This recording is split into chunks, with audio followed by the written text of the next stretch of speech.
Shalom Bapak Ibu terkasih dalam Tuhan Yesus. Apa kabar?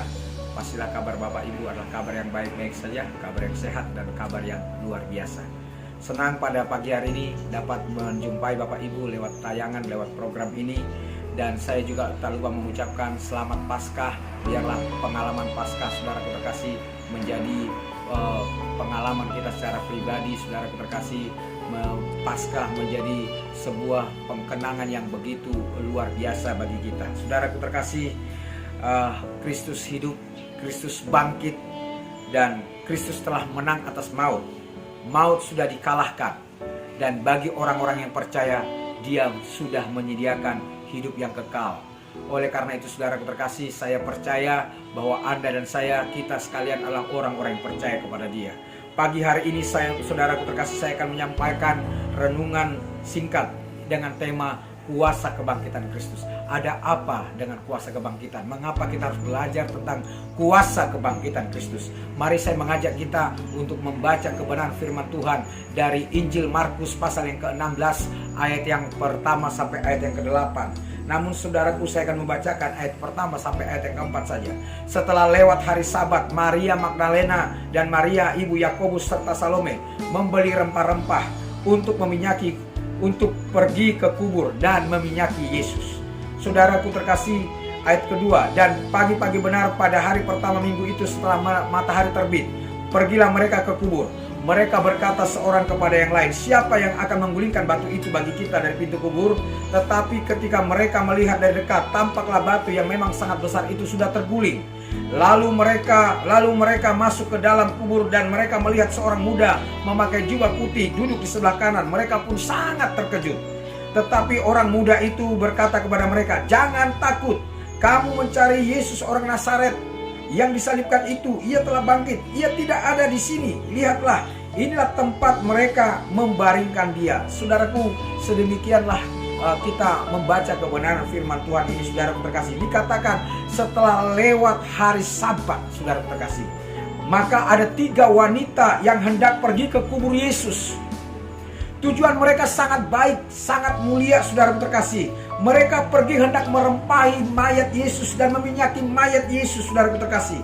Ya saudaraku, semasa hidup Yesus, saudaraku terkasih, ketiga wanita ini, saudaraku, adalah murid Yesus yang cukup dekat dengan Dia. Dan ketiga murid ini adalah murid yang setia dan murid yang sangat mengasihi Yesus.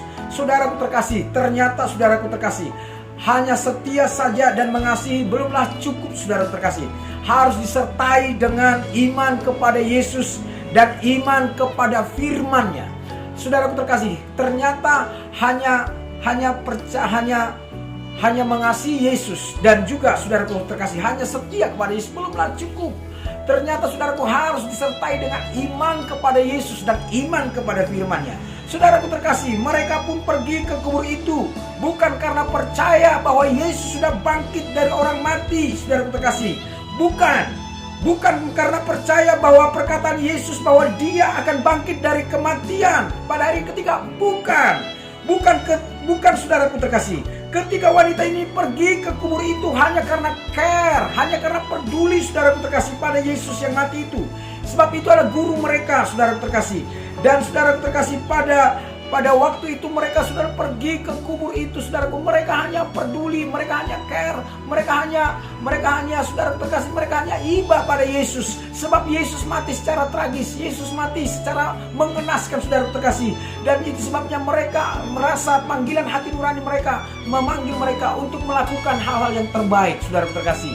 Saudaraku terkasih, itu sebabnya mereka ingin merempahi mayat Yesus, saudara terkasih, ingin meminyaki mayat Yesus, saudara terkasih.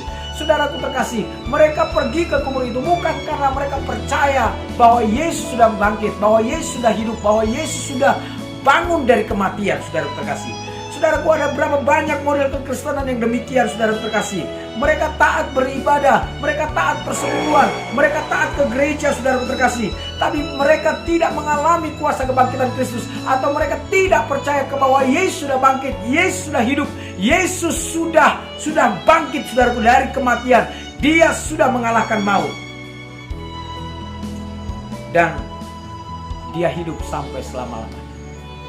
Ada berapa banyak model kekristenan yang seperti itu, saudara? Hal ini saudaraku terbukti.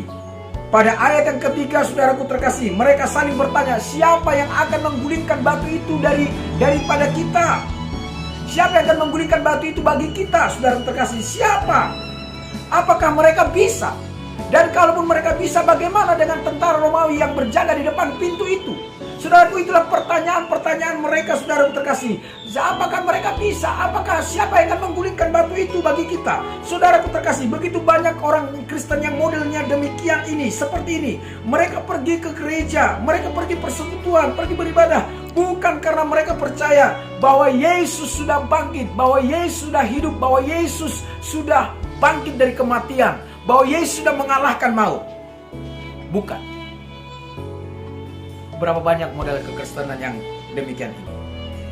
Bukankah harusnya kita pun percaya bahwa Yesus hidup, bahwa Yesus sudah bangkit, bahwa Yesus dia berkuasa, bahwa Yesus dia Tuhan, bahwa Yesus sudah mengalahkan maut?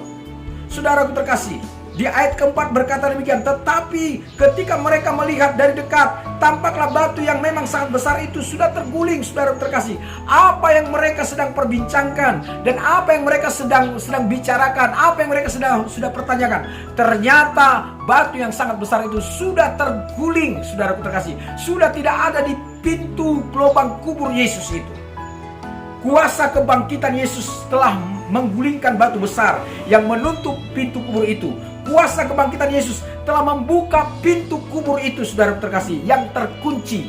Saudaraku terkasih dalam Tuhan, mungkin Pilatus juga, mungkin ahli Taurat juga, mungkin orang Farisi dan tentara Romawi berpikir, kalaupun Yesus bangkit, kalaupun Yesus hidup, dia hanya di dalam kubur saja, dan dia tidak akan bisa kemana-mana, dan dia tidak akan bisa mempengaruhi orang lagi, saudara terkasih, sebab dia memang bangkit, tetapi dia terkunci di dalam kubur itu, saudara terkasih.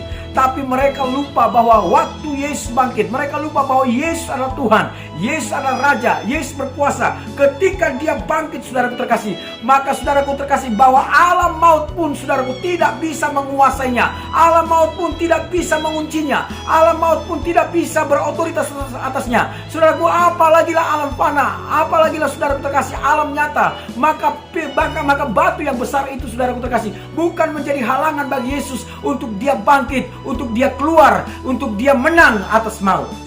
Dan saudara terkasih, batu itu adalah sangat kecil bagi Yesus, sangat sederhana bagi Yesus, dan batu itu pun juga terguling. Saudaraku terkasih, demikian juga dengan kita orang percaya. Kuasa kebangkitan Kristus pun telah menggulingkan batu-batu pergumulan, batu-batu persoalan, batu-batu permasalahan yang kau alami, saudaraku terkasih, yang saudaraku yang sedang menimpamu, yang sedang menghimpitmu, saudaraku. Semuanya telah terguling, semuanya telah tersingkir di dalam nama Yesus dan oleh kuasa kebangkitan Kristus. Percayalah, batu itu sudah terguling oleh kuasa kebangkitan Kristus. Dan ayat yang ke-6, saudaraku terkasih, di sana dikatakan, jangan takut, kamu mencari Yesus orang Nazaret yang disalibkan itu. Ia telah bangkit, saudaraku terkasih. Demikian kata malaikat berkata, ia telah bangkit, saudaraku terkasih. Ia telah hidup, ia telah berkuasa, saudaraku terkasih. Apa artinya itu, saudaraku terkasih? Ia telah menang atas maut, ia telah menang atas kematian. Firman-Nya telah digenapi, nubuatan-nubuatan telah digenapi, saudaraku, dan maut telah ditelan oleh kemenangan Yesus. Maut telah ditelan oleh kemenangan Kristus. Saudaraku terkasih, karena itu percayalah kepada Yesus. Percayalah akan kuasa kebangkitan Kristus. Dia Tuhan, Dia Raja, Dia berkuasa, Dia Allah yang perkasa. Saudaraku terkasih, Kristus sudah bangkit, Dia sudah hidup, maut sudah dikalahkan. Karena itu percayalah kepada Yesus dan percayalah kepada firman-Nya. Saudaraku terkasih, demikianlah kebenaran firman Tuhan pagi hari ini. Dan sekali lagi saya ucapkan shalom dan selamat Paskah bagi kita. Tuhan Yesus memberkati dan amin.